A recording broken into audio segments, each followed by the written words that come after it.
ነፃ ነው የሚለው ቃል ደስ የሚል ዜማ አለው። ነፃ ኢንተርኔት፣ ነፃ መተግበሪያዎች፣ ነፃ ጨዋታዎች፣ ነፃ ዜናዎች፣ ሁላችንም ነፃ ሲባል በደስታ እንቀበላለን። ነገር ግን በፋይናንስ ዓለም ውስጥ አንድ መራር እውነት አለ። አንድን አገልግሎት በነፃ እያገኙ ከሆነ ምርቱ ወይንም ዕቃው አገልግሎቱ ሳይሆን እርስዎ ኖት። በዚህ ቪዲዮ ነፃ የሚባሉ የዲጂታል አገልግሎቶች በእውነት ምን እንደሚወስዱብን፣ የግል መረጃዎቻችንን ወይንም ዳታችንን እንዴት የአዲሱ ዘመን መገበያያ ገንዘብ እንደሆነና ይሄም በቀጥታ ከኪሳችን ጋር ያለውን ግንኙነት እንፈትሻለን።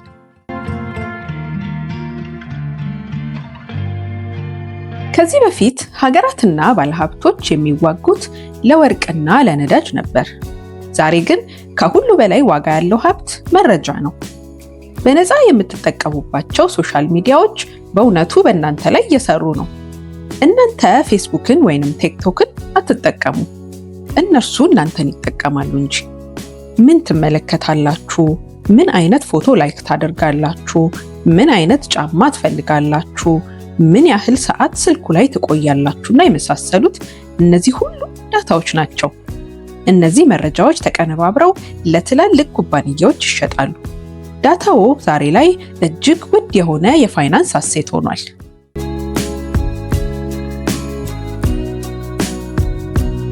ብዙዎቻችን እንዲህ እንላለን፣ የፈለጉትን ቢያውቁ ምን ያደርጉታል?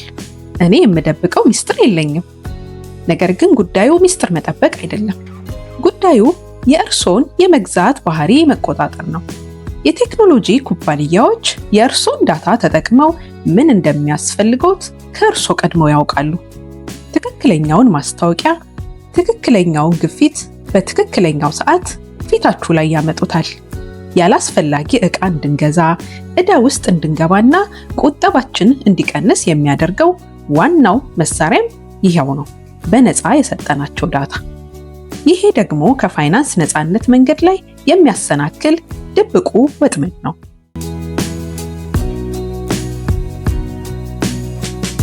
በሀገራችን የኑሮ ውድነት እና የዋጋ ግሽበት ፈተና በሆነበት በዚህ ዘመን ጊዜያችን ትልቁ ካፒታላችን ነው።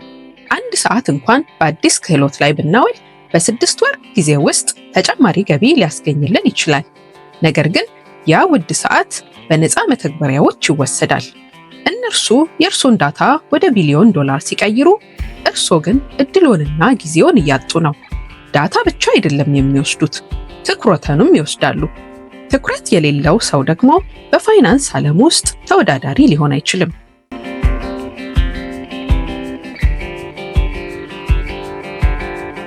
ታዲያ ዳታችንንና ገንዘባችንን ለመጠበቅ ምን ማድረግ አለብን?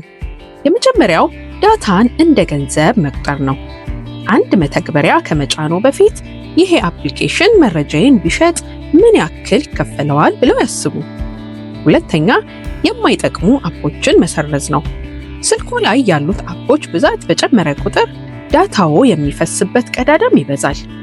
ሶስተኛ፣ የማይደፈር የትኩረት ሰዓት።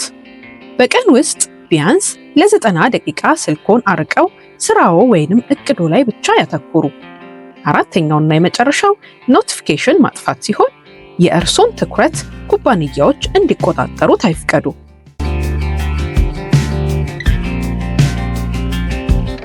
የዲጂታል ዓለም የሚፈልገው ጊዜውን፣ ትኩረቶን፣ ዳታውንና በመጨረሻም ገንዘቡን ነው። እውነተኛ የፋይናንስ ነፃነት የሚጀምረው እርሶ ዕቃ መሆንን ሲያቆሙና ለዳታው ጥበቃ ሲያደርጉ ነው። ነፃ የሚባሉ ነገሮች በጥንቃቄ ይመልከቱ። ምክንያቱም ምናልባትም የሚከፈለው ዋጋ ከገንዘብ በላይ የእርሶ ሕይወት ሊሆን ይችላል። በአሁኑ ጊዜ በቀን ስንት ሰዓት በሶሻል ሚዲያ ያሳልፋሉ? ያ ጊዜ በገንዘብ ምንጭ ላይ ቢውል ምን ያህል ሊቀይሮት እንደሚችል አስበውት ያውቃሉ? ሐሳቦን በኮሜንት ያጋሩ።